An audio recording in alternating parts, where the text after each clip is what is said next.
Bueno, jueves 20 de octubre. Leímos la semana pasada en el capítulo 24 de Baikra. El final que habíamos leído tiene que ver con una maldición que alguien va a proferir, una blasfemia. Recuerdan que tenía que ver con alguien que no era parte del pueblo en forma completa, que había habido algún matrimonio por fuera de la comunidad, y a partir de ahí había pasado que esta persona se peleó con otra y maldijo y blasfemó, que habíamos hablado de lo que había implicado eso. ¿Sí? Bueno, esperen que por las dudas vamos a mutear a todos. El que quiere hablar se desmutea y habla.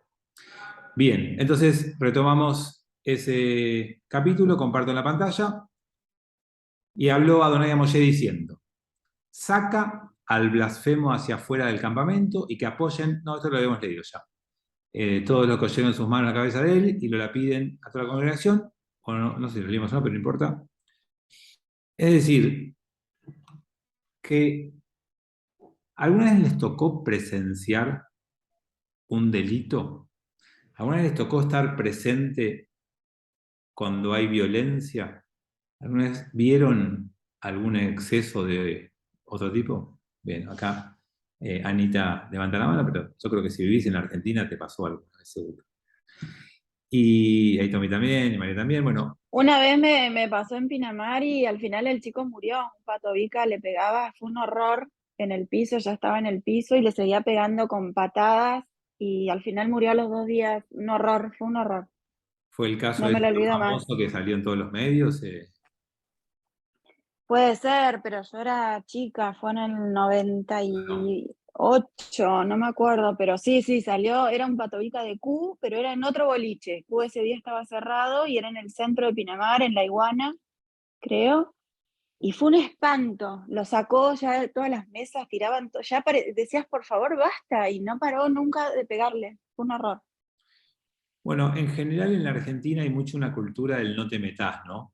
Y por algo será, que son frases que se desarrollaron aquí en la época del proceso y que nos quedaron culturalmente, que se decían en su momento, creo yo, padres preocupados para que sus hijos no terminen en los lugares donde terminaban los jóvenes en la dictadura cuando se involucraban, pero creo que esa etapa ya pasó, y lo que la Torá nos pide en este ejemplo es que no importa, porque hace 3000 años el proceso de juzgar y de acusar y de condenar a alguien era distinto al de ahora.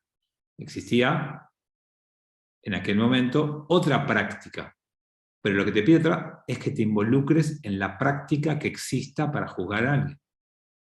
Yo no les puedo explicar 3000 años después por qué hace 3000 años el sistema judicial arrojaba ese veredicto. Es más difícil de entender. Pasaron 3000 años y por supuesto que como humanidad evolucionamos y crecimos un montón. Entonces, el detalle del proceso judicial debe modificarse con el paso del tiempo, pero tu involucramiento es lo que la Torá resalta para que se mantenga el día de hoy. Entonces, si ustedes me preguntan a mí, ¿es una mitzvah cuando uno ve delitos o violencia o abuso en el entorno, en la calle pública, donde sea, involucrarse? Sí. ¿Alguna vez les pasó que alguien le diga, me salís como testigo? Y uno dice, no, no quiero ir al juzgado, no quiero declarar. Y, ¿cómo no quiero? A mí tampoco, yo tampoco quería que me roben, pero si vos estabas justo al lado mío y a mí me robaron y vos me viste, así como yo me perjudiqué porque me robaron, te pido que vos salgas como testigo porque vos estabas al lado mío y lo viste. Y uno dice a veces, yo no tengo nada que ver, yo no fui. Es como pensar que solamente es interés del perjudicado. Y mientras que a mí no me hicieron nada o yo no estoy perjudicado, no me voy a meter. Bueno, la otra dice, sos parte, involúcrate. Está Tommy que levantó la mano y después Silvia.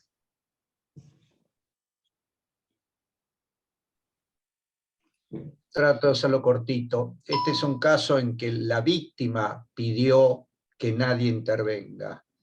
Ese es el problema nuestro. O sea, él dijo, estoy contento, me sacaron la plata, no se llevaron el coche, no entraron en mi casa, porque era en la puerta de la casa.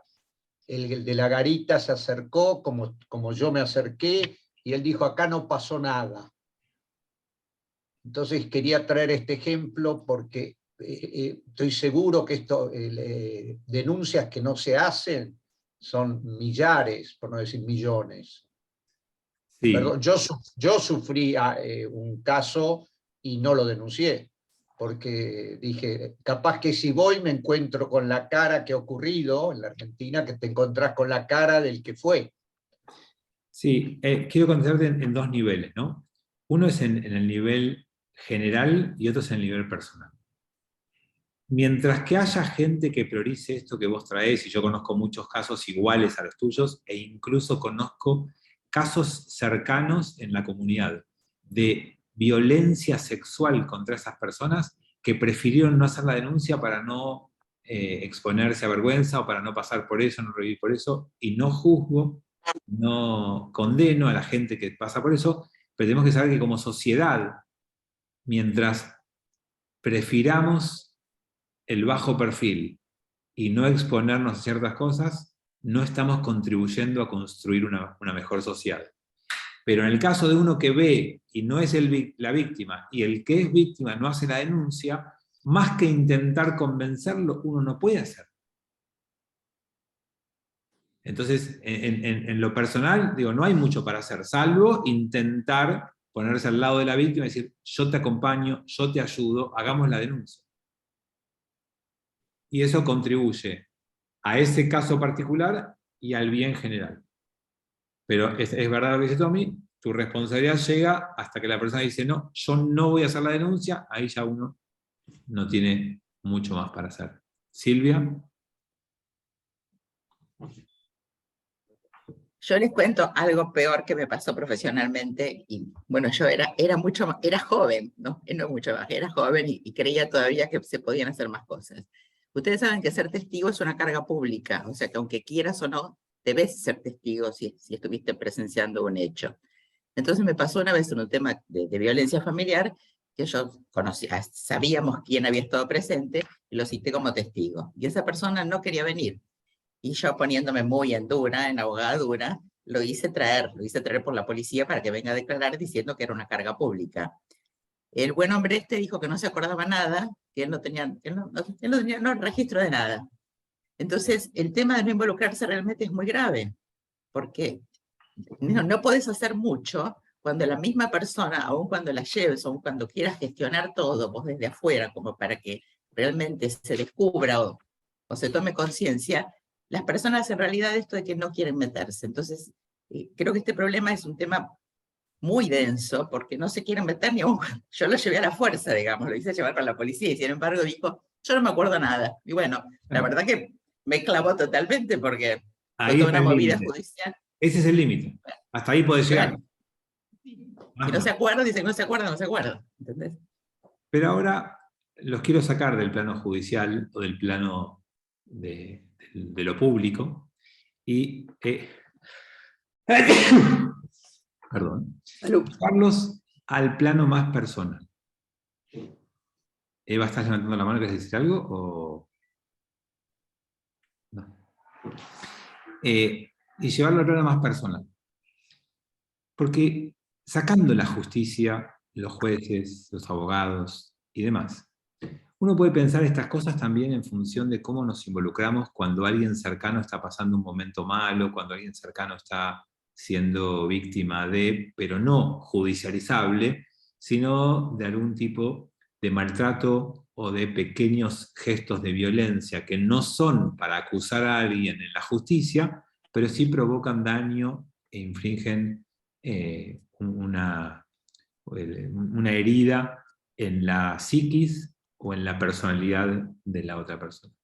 Estoy seguro que todos nos tocó ver desde el colegio cuando le hacen bullying a alguno de los chicos, donde uno era parte de un grupo, o desde los encuentros familiares o de amistad, donde encontramos algunas personas que cargan, burlan, se aprovechan, humillan a algún otro y nosotros estamos presentes y somos testigos. Y la mitzvah esta del involucramiento va en esos casos también. Uno nunca debiera dejar que esas cosas pasen. Desde el bullying manifiesto hasta el más sutil, donde a veces pasa que en los grupos, quien organiza un cumpleaños, un bar mitzvah, un festejo, invita a casi todo un grupo y deja a uno o dos afuera. Es un caso para involucrarse como este.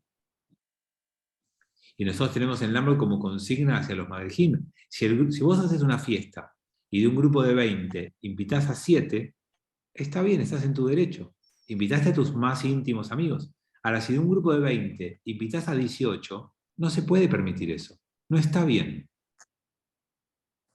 Y cuando están en una reunión, en un encuentro familiar, en un ser de Pesaj, y a veces algún tío, abuelo, padre gracioso empieza a hacer chistes y hace que alguno se sienta mal y se sienta como humillado o cargado y se pone colorado, hay que enseguida proteger a esa persona. No se puede permitir. Porque muchos pueden pensar que es divertido, pero cuando es divertido a costa de alguno, deja de ser divertido para esa persona. Y pasa a ser un acto de violencia. Entonces, yo los invito a estar atentos a estas cosas, no solamente a si hay un accidente de tráfico o si hay un hecho de violencia o de robo en la calle, sino a proteger y a estar muy atento y empático al bullying o a la cargada o a la mala situación que alguien puede pasar en su ámbito de amistad o de familia. Y ahí también hay que involucrarse, hay que meterse. Y acá viene como la sentencia de Dios de todo esto, y dice: a los hijos de Israel habrás de hablar diciendo: cada hombre cuando blasfemare a su Dios cargará con su pecado, y el que blasfemare el nombre de Adonai, morir habrá de morir, lapidar habrán de lapidarlo toda la congregación, tanto el extranjero como el nativo, cuando blasfemare el nombre habrá de ser muerto.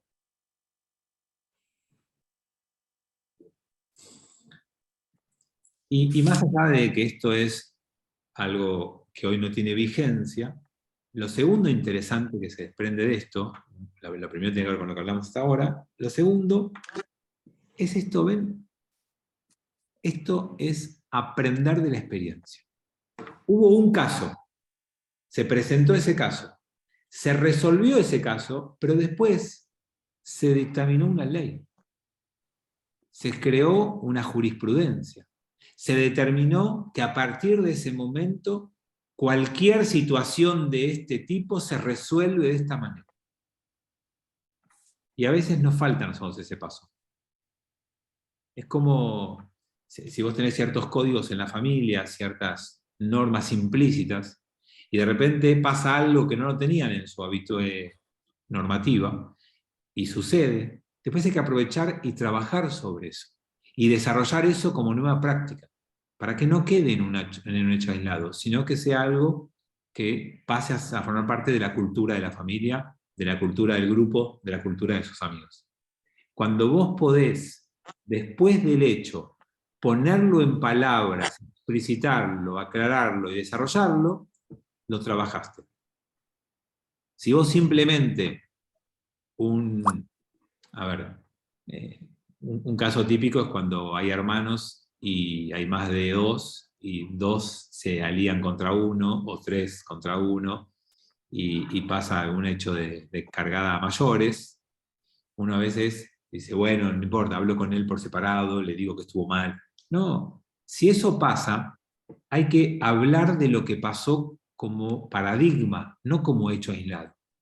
Y lo que uno tiene que intentar que en la familia no pase es que haya este tipo de violencia entre hermanos. No que esa vez quede aclarada, sino que esto no vuelva a pasar. Y cada uno decidirá cómo es su estrategia para eso. La Torá, que es un conjunto de normas y de leyes, la solución que le propone es generar una ley que lo prohíba y un castigo acorde a esa transgresión. Nosotros en nuestra casa no tenemos un código de convivencia escrito. Me imagino, capaz que alguno de ustedes, si algún yeque de ustedes, me imagino que debe tener un código escrito de convivencia y firmado por todos.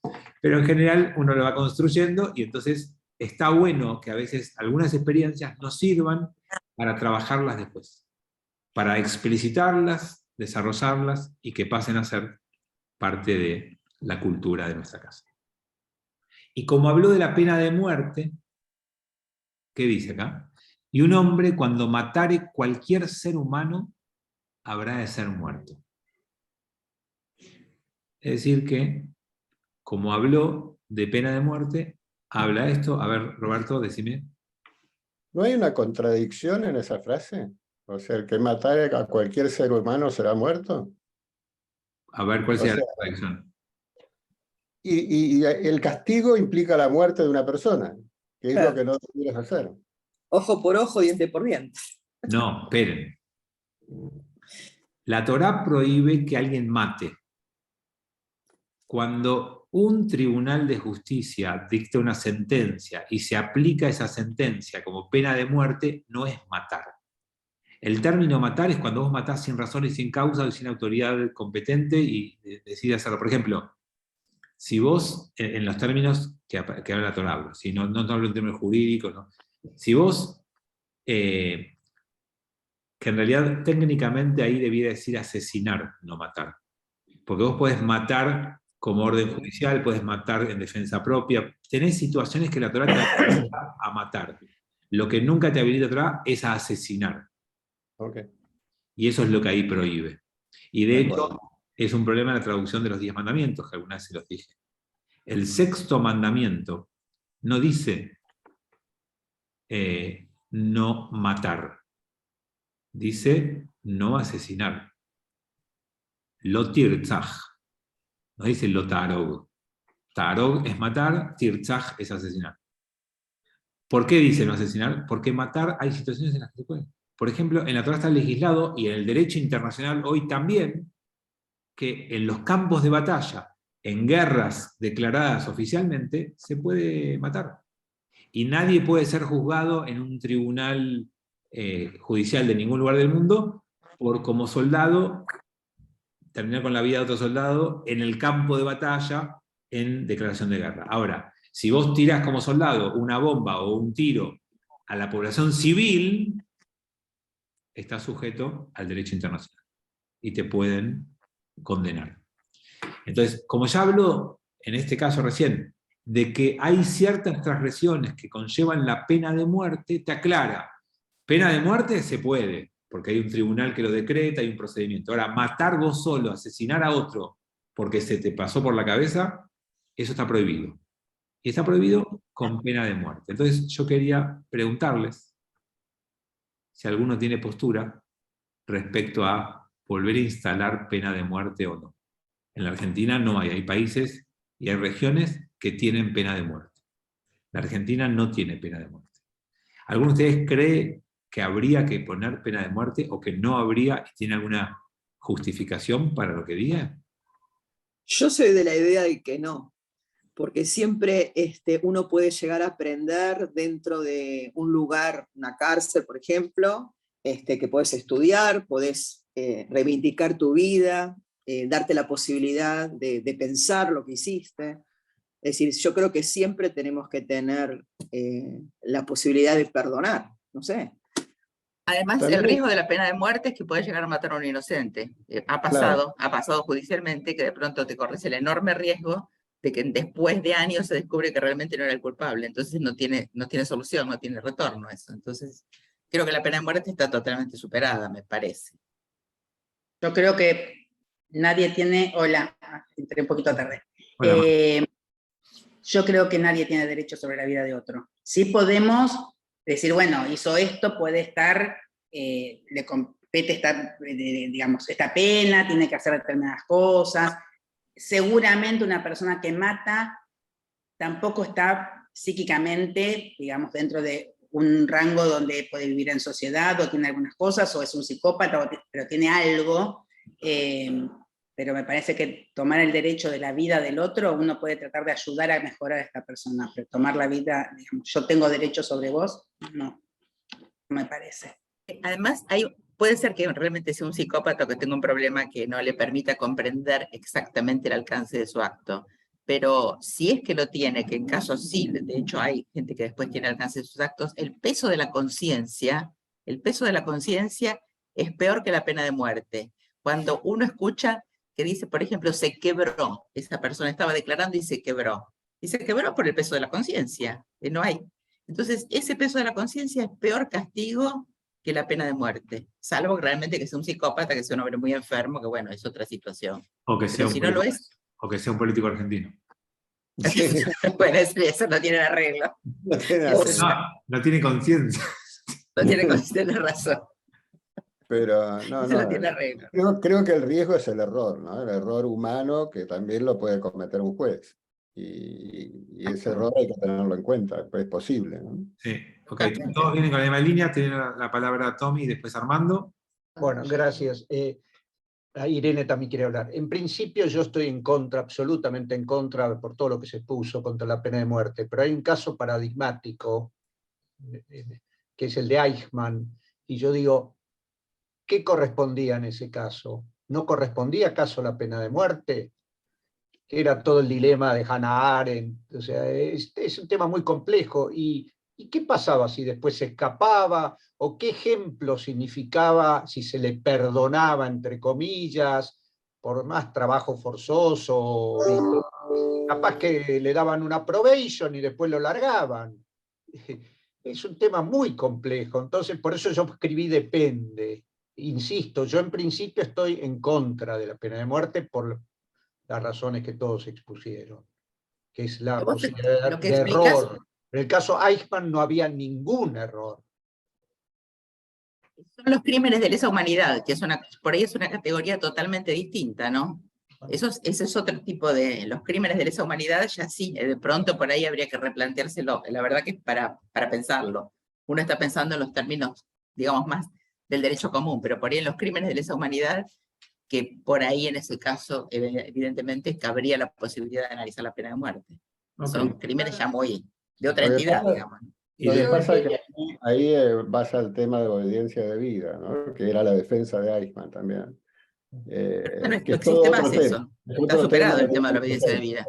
Vos, de- aunque te den de- una orden, el oficial mayor o quien fuera, como soldado no tenés obligación de... Antes teóricamente sí, pero ese tema está totalmente superado.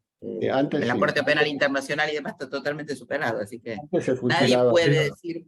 Vamos lo a dice- respetar un poquito los órdenes de los que pidieron la palabra, Irene y después Armando. No, yo quería decir que independientemente de que también estoy en total desacuerdo de la pena de muerte, siento además que establecer una pena de muerte abre más puertas que el error y abre puertas de venganza, en la medida de que haya corrupción dentro de la justicia. Es decir, yo siento que es irreparable ante los errores, ante las venganzas, es decir, siento que no se debería matar, que habría que encontrar otras soluciones. Ok. Armando. El crimen organizado y el narcotráfico y el tráfico de armas están matando gente, lo vemos en México, lo vemos acá en Rosario. Ahora en Holanda, por ejemplo, la hija de la reina Máxima no puede salir a la calle porque el crimen, la mafia en Holanda la tiene amenazada. Y todo eso, si uno no toma medidas, digamos, si no se toman medidas muy estrictas, y todo el mundo dice que está en contra de la pena de muerte, pero si uno permite que el crimen y la mafia organizada sigan avanzando, van a terminar con la civilización occidental como la conocemos.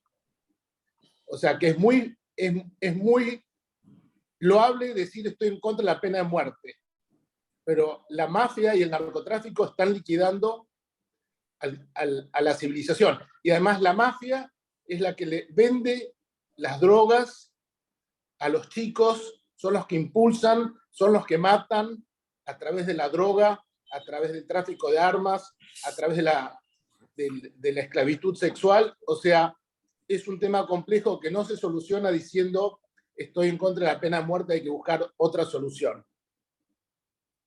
Ok, es interesante, cada uno da su Y quería agregar algo más.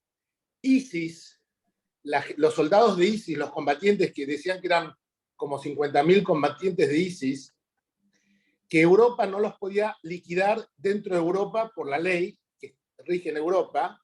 Francia, Inglaterra, hicieron todo posible para liquidarlos en Medio Oriente, para que no vuelvan a Europa. Porque si esa gente volvía a entrar a Europa, que no debe ser muy difícil entrar a Europa nuevamente, hubieran generado masacres en Europa.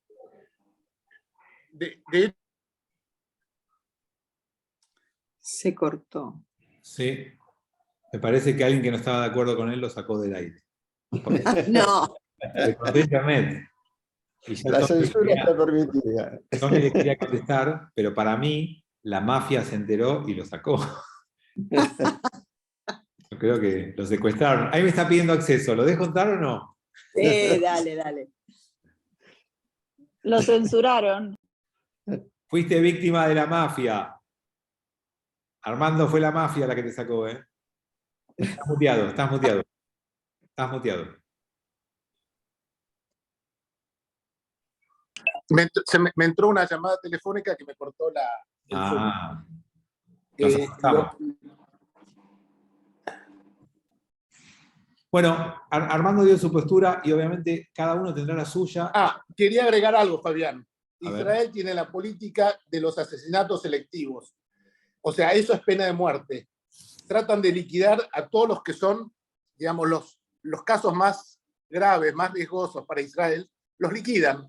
Ni juicio, ni juez, ni Pero tribunal. No es pena de Van y muerte, los- discúlpame, no es un tema judicial, es un tema del ejército y de considerarse que están en estado de guerra y de prevención de ataques. No importa, técnicamente no es lo mismo que pena de muerte.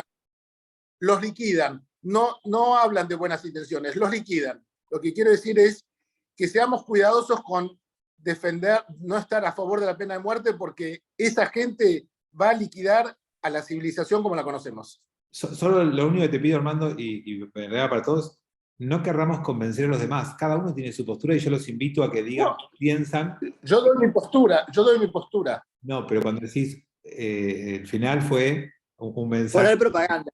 en tu dirección. Y yo quiero traer algún otro desafío para pensar, porque este es un campo, un espacio, un Zoom, que está hecho para que pensemos valores, para que pensemos nuestra vida, para que construyamos nuestra vida.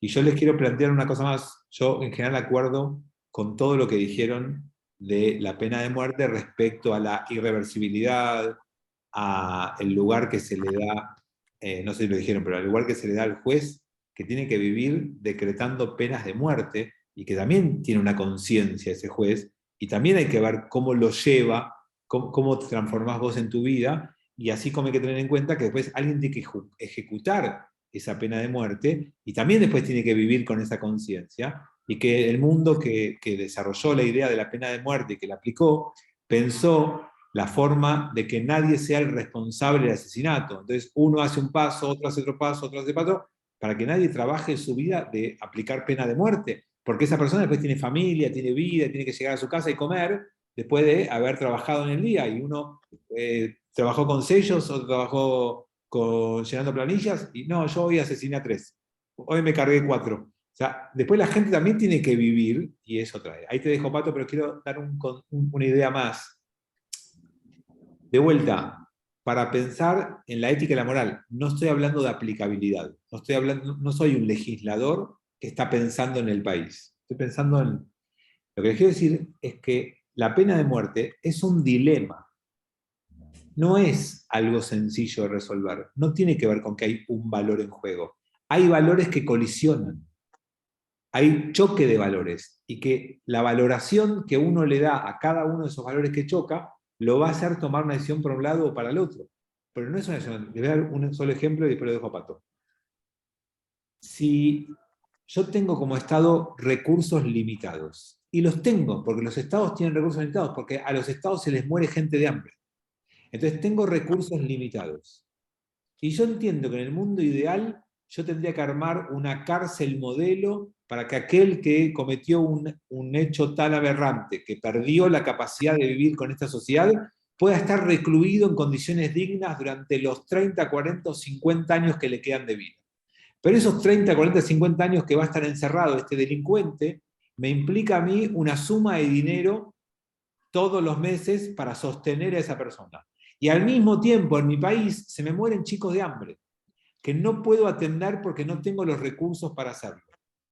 Entonces, hay dilemas que surgen. No significa que lo que yo acabo de decir, entonces hay que hacer la pena de muerte. No, no, no. Lo que quiero decirles es que la asignación de recursos y el tiempo y la energía que pones para administrar un país implica que tenés que tomar decisiones que en algunos casos puedes ocuparte más y en otros ocuparte menos. Y que a veces no tenés toda la energía, el tiempo y los recursos para ocuparte de todo. Y bueno, a veces hay que elegir. Entonces hay como diferentes maneras para pensarlo, de vuelta, no para decidir, sino para pensar. ¿Pato?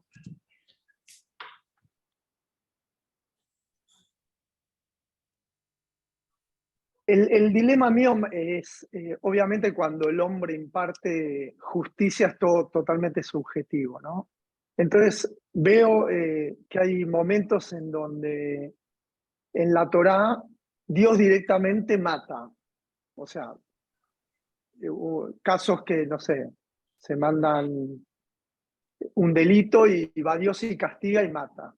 Y hay casos como este que vos blasfemás y le das el poder a los jueces que ellos decidan si es culpable o no es culpable. ¿Por qué? Porque si es tan grave, tiene que decidir ahora, en este caso, tiene que decidir el juez y no va directamente Dios y imparte su justicia divina, digamos. Bueno, tenemos varias respuestas en todo esto, ¿no? Pero una respuesta te diría que generalmente Dios interviene cuando es un tema que afecta a todos, como algo muy colectivo, y que interviene Moshe cuando es individual y personal. Tenemos el caso del hombre que cortó árboles en Shabbat, este caso, son los casos que son puntuales, están entregados a ser resueltos con el poder judicial de aquel momento, sea Moshe o los ancianos que después van a juzgar al pueblo. En cambio, cuando es todo el pueblo o toda una tribu la que comete una transgresión, no tenían la posibilidad de juzgar a todo el pueblo ellos mismos o a una tribu, entonces aparecían términos de Dios aplicando el castigo. En general, esa es la clasificación que vas a encontrar entre un caso y otro. Pero yo le agrego algo más, y ahí le dejo a Anita que levantó la mano, y es que la Torá es una enseñanza paterna o materna. Entonces, así como los papás, cuando acompañamos a nuestros hijos, vamos evaluando, a ver, acá es mejor que yo intervenga, acá es mejor que yo le hable para que él resuelva solo. Cuando vos educás, hacés a veces una, a veces otra. A veces ves a tu hijo peleándose con su hermano y te metés en el medio, lo agarrás del brazo, y interveniste, y actuaste y sentenciaste vos.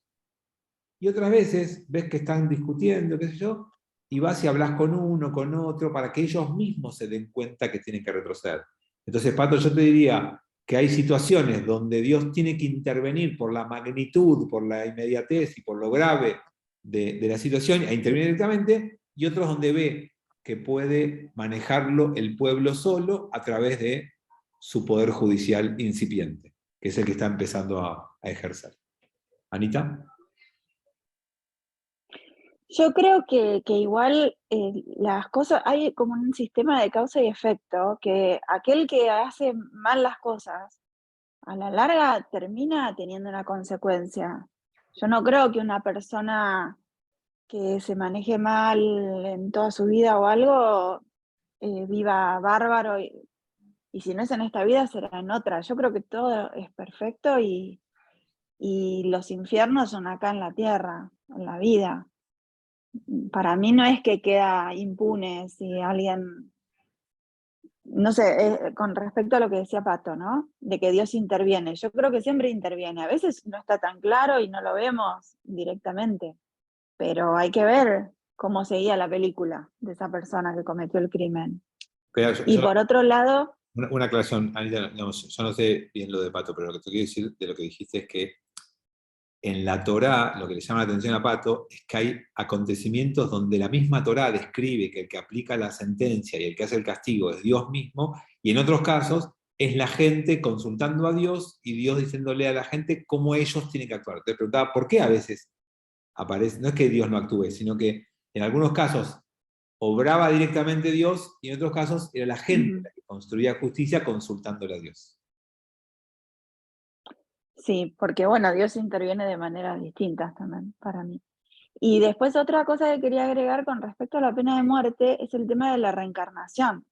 Si hay una persona o un psicópata o lo que sea, y se mata, vos le estás dando la posibilidad a esa alma que reencarne en 12 meses sin haber hecho una rectificación. Por lo menos yo creo esto, no quiero decir que sea una verdad absoluta, pero es lo que yo pienso. Entonces por ahí, esa persona mantenerla encerrada 30, 40, 50 años, lo que sea, hace un proceso como de ticún o algo, y ya cuando vuelva a encarnar, no va a ser lo mismo, porque imagínate tener a un Hitler en un año de nuevo acá en la Tierra, o sea, es como, wow, andás a ver lo que es potencialmente esa persona. Entonces, para mí también por ese lado habría que tener un poquito de cuidado con la pena de muerte. Pero bueno, no. Okay. Interesante porque acá abrís una postura sostenida en una creencia espiritual que te permite llegar a esa conclusión y que no va a ser nunca extendible a una sociedad abierta, plural y laica, como la que nosotros vivimos en nuestro país, pero repito, es interesante como conceptual, ideológica y filosófica de pensamiento, no de aplicabilidad, ¿no? Es una idea linda desde esa postura.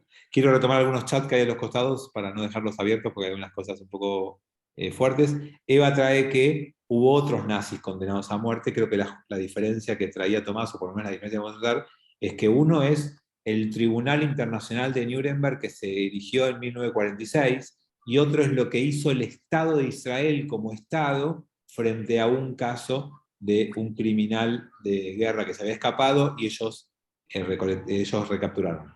Entonces, el caso de Nuremberg fue un tribunal internacional y el otro caso es Israel. Creo que es traído porque si Israel debe o no cumplir con este tema de pena de muerte o no en función de lo que uno siente por Israel. Pero yo siempre les repito que Israel no es un estado religioso, no se rige por la Torá, no es Irán.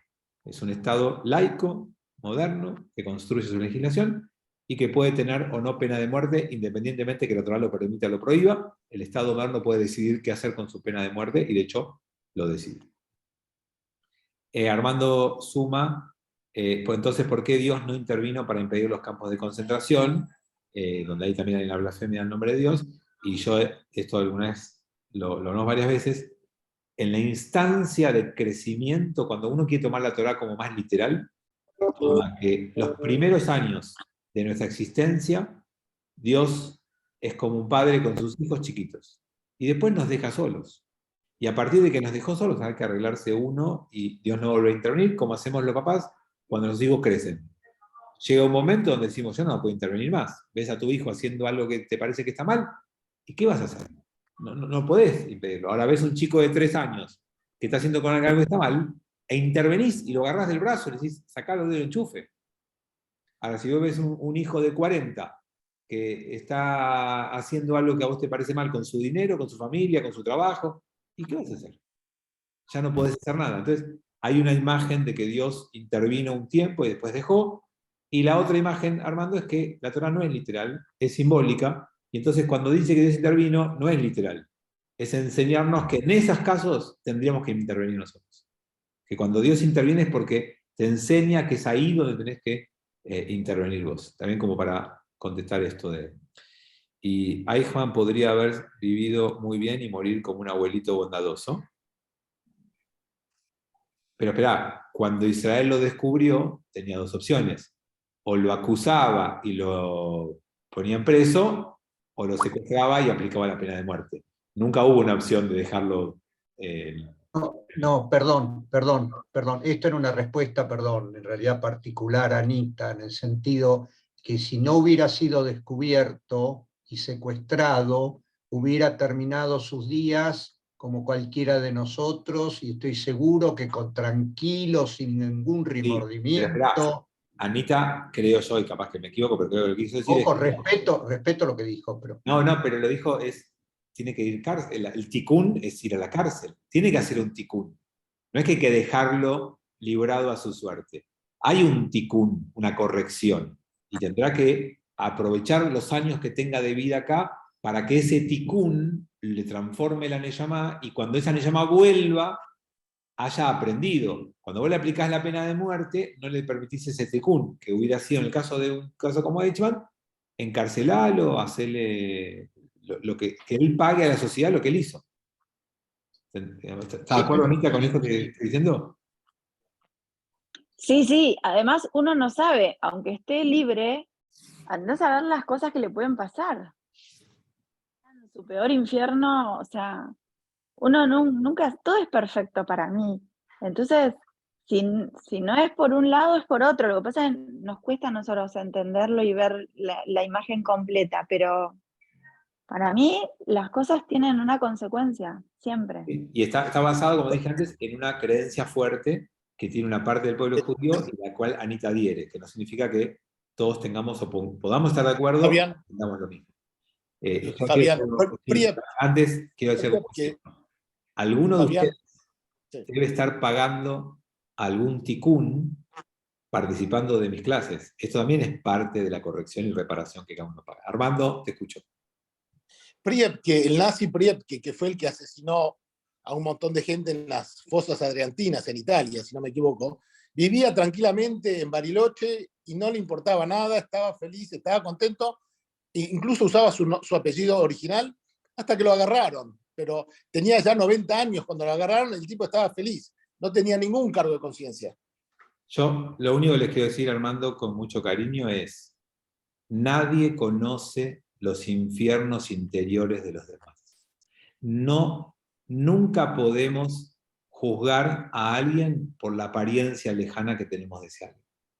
Y yo como rabino, que muchas veces escucho cosas que me cuenta la gente en intimidad, te puedo asegurar que conozco mucha gente que a la vista de todos parece feliz, plena, exitosa, y que vive infiernos internos tremendos. Ahora vos podés decir, bueno, pero eso no es castigo suficiente, y está bien que vos pienses así, Armando, no queremos que cambies de opinión. Lo que Anita trae es una opinión de una parte, de un grupo del pueblo judío que piensa de esa forma, que no hace falta que compartan, simplemente que entiendan desde dónde piensa. Y creo que Anita fue clara en desde dónde ella piensa. Y vos pensás de otra manera, y vos ves que el castigo es cuando es público, cuando es a la vista, porque no considerás que es posible que algunas personas tengan su infierno interior, aunque se muestren perfectas. Y lo que te digo es, fíjate de pensar que tal vez eso exista. Y yo te puedo simplemente ayudar a pensar en eso, diciéndote que conozco casos que eso pasa. Y vos decís, a mí no me importa eso, yo lo veo que era abuelo, que era padre, que era reconocido por su sociedad, que vivía bien, y eso no se lo merece. Es cierto también. Tenemos que pensar en las víctimas que murieron en todos esos lugares, y la gente está más preocupada por el victimario que por las víctimas. ¿Quién piensa en las víctimas? Pregunto, hago esa pregunta nada más. Bueno, por eso es que la Torá hizo las ciudades de refugio, ¿se acuerdan? El motivo principal es que la víctima no vea a su victimario todo el tiempo, porque justamente lo que dice Armando también es muy, muy importante pensar. ¿Qué siente aquella persona que fue víctima de una violencia, de un asesinato, de un familiar o lo que fuera, y ve al otro en la vida social sin ninguna consecuencia? A la víctima entiendo que no le alcanza lo que dice Anita. Por más que diga, no, mirá, seguramente de noche tiene sus infiernos y seguramente está pagando... Tendría que estudiar cábala para que le alcance. Pero Claro, bueno. tiene que ser una víctima con una profundidad espiritual y un desarrollo en la mística muy grande, porque si no, no le va a alcanzar.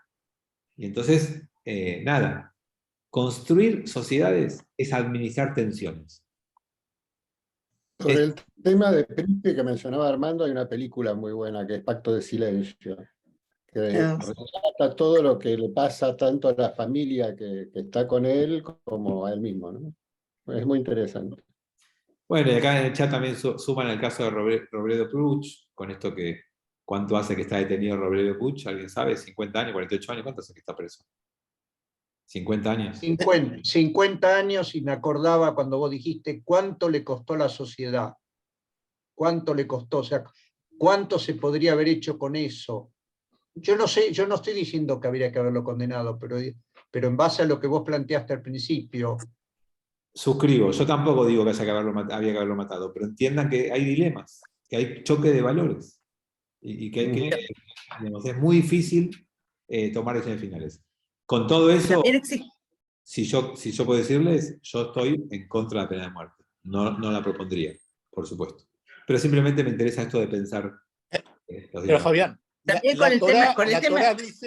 la Torá dice que la sangre de los inocentes clama a Dios. Algo así dice la Torá. La sangre de los inocentes clama a Dios.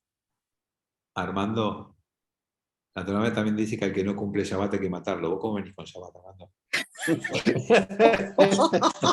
Yo el Shabbat lo paso en mi casa. Reprendelo No. en Porque hay una diferencia entre el Shabbat y derramar sangre. No, para la Torá el castigo es el mismo, Armando. No importa. ¿Por qué en uno te gusta y en otro no? No. Porque derramar sangre de personas inocentes, cortar una vida o cortar muchas vidas es grave. Pero espera. El Shabbat no es lo mismo. Armando, entonces no estamos hablando de la Torá. Estamos hablando de tu escala de valores. Si vos querés hablar de la Torá, hablamos de la Torá, pero si hablamos de tu escala de valores, yo la respeto. Y te pido que respetes la mía. Yo no te quiero convencer. Yo no trato de convencerte a vos. Lo que yo digo es que la Torá dice, la sangre derramada de los inocentes clama a Dios. Clamar a Dios significa que se debe hacer justicia, y esa justicia tiene que ser severa. De vuelta, si vos querés sostener tu manera de pensar en lo que la Torá dice, te invito a que sostengas la Torá en todos sus puntos, no en algunos. Y si no, no lo uses como argumento. Si yo me llevo algo de la Torá y otra cosa no es mi argumento. Digo, a mí me parece que en ese caso hay que aplicarlo. Si lo quiero Vos una vez dijiste que todos los que estudian Torá con vos son judíos que respetan la Torá. Yo hace 22 años que vengo estudiando Torá con vos. Así que soy un judío que respeta la Torá. Te pido perdón entonces, porque tengo 22 años de maltratarte, de aburrirte. Desde UCEMA, desde las clases de UCEMA que estoy siguiendo tus clases. Mirá, me acuerdo. Córdoba y Florida. De los alumnos de tu clase de Córdoba los martes y los jueves, debo ser el más antiguo. Bueno, pero no sos el más viejo. El más antiguo en la clase. Agrego una cosita nada más que tiene que ver con esto, que vos lo dijiste en algún momento 2 veces, si me permitís. El tema de sostener a los que están presos, o sea, lo que significa para el Estado el sostenimiento y el mantenimiento de los presos. Habría formas alternativas como que puedan trabajar, puedan sostener de alguna forma su propio mantenimiento. Entonces hay formas alternativas que permitirían al Estado no estar invirtiendo tanto recurso en esa gente. Entonces el tema es instrumentar esas formas alternativas, ¿entendés? Que esto también habría que evaluarlo. Porque es cierto que mantener 50 años a una persona comiendo es todo un gasto importante para el Estado que lo puede invertir en chicos pobres y en otra cosa. Pero hay maneras de reemplazar esto con trabajo que pueden hacer los internos y gestar otro tipo de... ¿Segundo? No, eso era... ¿Y María? Era una sola cosa. Sí, yo sutilmente largué la palabra perdón, porque bueno, yo fui atacada con arma y demás, y luché mucho tiempo con esa perturbación en la cabeza. Y solamente cuando perdoné a esta persona, que ni la vi, o sea, la perdoné desde adentro, desde el corazón, es como que me sentí liberada, ¿no? Entonces, cuando vos hablás de la víctima y el victimario, yo creo que también desde la parte del que es afectado, y escuchándolo a Armando con esa, ¿no? esa emoción y esa energía defendiendo, ¿no? a las víctimas. Y bueno, creo que desde ese lado hay que pasar también por un proceso en el alma de cada uno. El que lo hizo, bueno, sabrá lo que tiene que hacer, pero desde el otro lado, el afectado también tiene que aprender a perdonar. Y se me puso en la cabeza cuando le dispararon a Juan Pablo II, por ejemplo, que el tipo fue y a la cárcel y habló con el que le tiró el tiro, ¿no? Sí, y bueno. hay un conocido Hassan que iba todos los años a cantar a Alemania. Y un día en el vuelo que estaba yendo para Alemania para cantar, alguien le dijo, yo no entiendo cómo vos podés ir a ese país a cantar. Con lo que ese país nos hizo como pueblo, como lo que ese país nos provocó, ¿cómo vas a ir a cantar? Y el Hassan le contestó, si yo tuviera dos almas, con una odiaría y con la otra amaría. Pero tengo una sola, y no la voy a contaminar odiando. Así que yo me saco ese resentimiento de encima, y perdono, y sigo para adelante. Y no quiero llevar mi alma contaminada con esas emociones que terminan haciéndome daño a mí. Y yo entiendo que esto es una forma de vida, una postura, y que tiene que ver con lo que hablamos con Anita antes, de desarrollo espiritual y de crecimiento, pero no todos están en ese nivel. En la sociedad hay de todos los niveles de desarrollo. Hay que armar una sociedad con personas espirituales y de las otras, con personas con profundidad, trabajo y desarrollo, y con personas que están en la infancia de ese aspecto. Entonces por eso a veces es tan complejo. Armando, y seguimos adelante, quiero leer algún versículo más. Qué lindo lo que dijiste. Fabián, dos cosas. Una es que mi forma de pensar fue moldeada o influenciada por tus clases durante 20 años. Perdón. Por el otro lado, no es necesario que reces, pero bueno.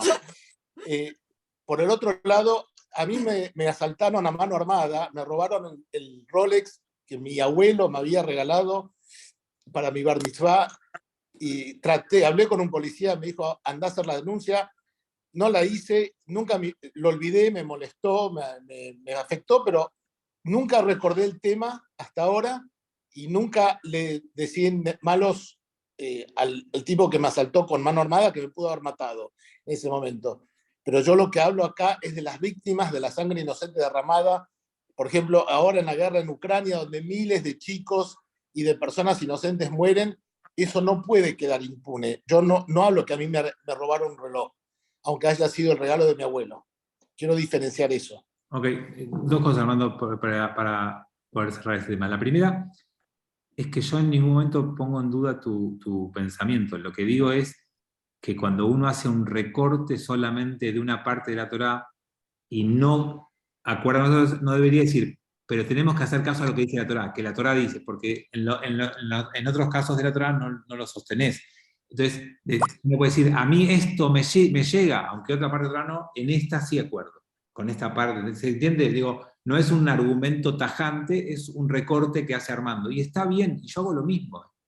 Yo en mi vida personal no cumplo el 100% de lo que dice la Torá. Voy haciendo el recorte de lo que a mí me llega. Entonces, en este caso digo, si hay pena de muerte y vos pensás que tiene que haber, es tu postura.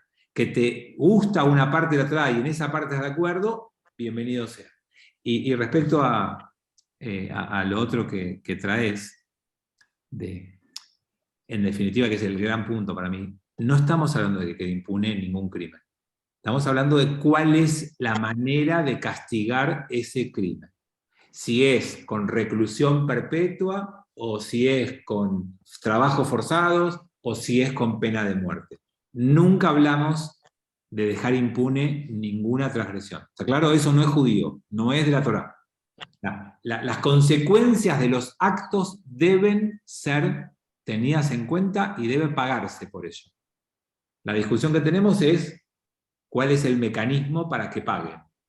¿Está bien? Eso está claro para todos, porque eso sí me parece súper importante, porque no es que queremos dejar algo impune, sino simplemente discutir cuál es el mejor camino para castigar o para pagar. Bien. Y el que hiriere mortalmente a un animal, lo habrá de pagar vida por vida. Y acá la Torá te hace una diferencia muy grande. Una cosa es terminar con la vida de un ser humano, y otra cosa es terminar con la vida de un animal. No es lo mismo. La Torá en esta instancia propone que el asesinato tiene pena de muerte y que el matar a un animal tiene pena, ¿cómo se dice? Pecuniaria, cuando tiene que con plata. Bien, entonces esa es la primera diferencia que acaba de marcar la Torá. Si yo termino con la vida de un animal, me tengo que hacer cargo de lo que ese animal tiene como valor económico en ese momento, en esa sociedad. Esto es lo que plantea acá el texto. Estamos yendo hacia un mundo que piensa distinto. Bueno, no vamos a abrir el próximo tema porque ya nos vamos. Estamos yendo a un mundo, más allá de lo que nosotros pensemos, que está empezando a desarrollar legislación que protege a los animales casi como a los seres humanos. Todavía no está generalizado, todavía no llegó a todos lados, pero ya se está hablando en muchos países de las prohibiciones de matar animales y de los derechos de vida de los animales. No sé si llegaremos, pero se viene todo un tema. Y lo que viene acá en la Torá, en lo que no leímos, lo que vamos a leer, hay bastante de un concepto que no siempre entendemos correctamente y que tenemos que empezar a profundizar, que es la idea de castigos, responsabilidades, penas. ¿Qué hacemos cuando nos equivocamos? Ya no solamente la teshuvá, sino cuáles son los pasos para que uno pague o repare o corrija lo que hizo mal. Que sí es teshuvá, pero teshuvá en el concepto más profundo, que no es solamente, ay, sorry, mala mía. No alcanza con sorry, mala mía, hay que ver cómo uno se involucra. Así que si les parece, el jueves que viene seguimos con este final del capítulo. Que tengan buen día, Shabbat Shalom para mañana y nos vemos la semana que viene. Shabbat Shalom. Gracias. Shabbat Shalom. Besos a Gracias. todos.